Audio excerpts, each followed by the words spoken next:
Once upon a time, in a quiet green meadow nestled beside a shining sun-dappled forest, there lived a wild gray cat named Shadow.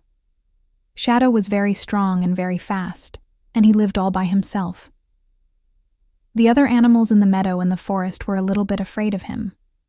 They saw his sharp claws and quick movements, and thought he must be fierce and unfriendly. So they always kept their distance, leaving Shadow feeling quite alone. Not too far away, hidden cleverly under a big, beautiful rose bush, stood a tiny golden castle. It was so small you might miss it if you weren't looking carefully. Inside this magical castle lived the Princess Mouse, whose name was Luna. Princess Luna was as kind and gentle as a summer breeze. She had a heart full of love and spent her days helping anyone who needed it. Every single night, as the moon began to rise, she would sing the softest, sweetest lullabies. Her voice was so magical that it made the stars in the night sky seem to sparkle and dance even brighter. One beautiful evening, as the sun was setting and painting the sky in shades of orange and pink, Princess Luna was out in the meadow, carefully collecting juicy berries for her supper. She hummed a happy tune as she dropped the sweet fruit into her little woven basket. But suddenly, the sky turned dark gray.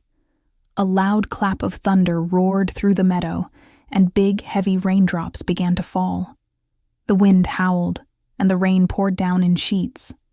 Poor little Luna, startled by the sudden storm, slipped on a wet leaf and tumbled right into a big, muddy puddle. She was cold, wet, and a little bit scared. Just then, a figure emerged from the misty rain. It was Shadow, the wild cat. His gray fur was slick with rain, and his green eyes seemed to glow in the dim light. Princess Luna trembled, her tiny heart beating fast. She had heard the stories about the fierce wild cat, but to her surprise, Shadow didn't pounce or hiss. Instead, he leaned down, and his voice was surprisingly gentle. "Don't be afraid, little one," he said softly. "You look hurt. Let me help you." Luna was still a little nervous, but there was a kindness in his eyes she hadn't expected. Very, very carefully, Shadow used his nose to nudge a large, dry leaf towards her. He motioned for her to climb on. Once she was safely aboard the leafy boat, he gently lifted it with his mouth and carried the tiny mouse out of the rain and into a dry, cozy cave nearby. He shook the water from his fur and then disappeared for a moment, returning with a plump, warm berry he had kept safe from the storm. He set it down in front of her.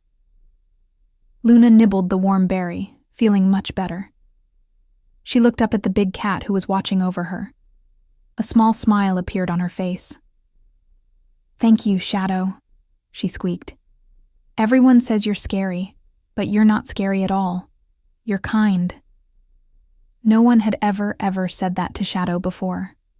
He had always been seen as wild and fierce, but never kind. Hearing those words made his heart feel warm and full, like he'd just had a big bowl of warm milk. A slow smile spread across his own face. From that day forward, everything changed.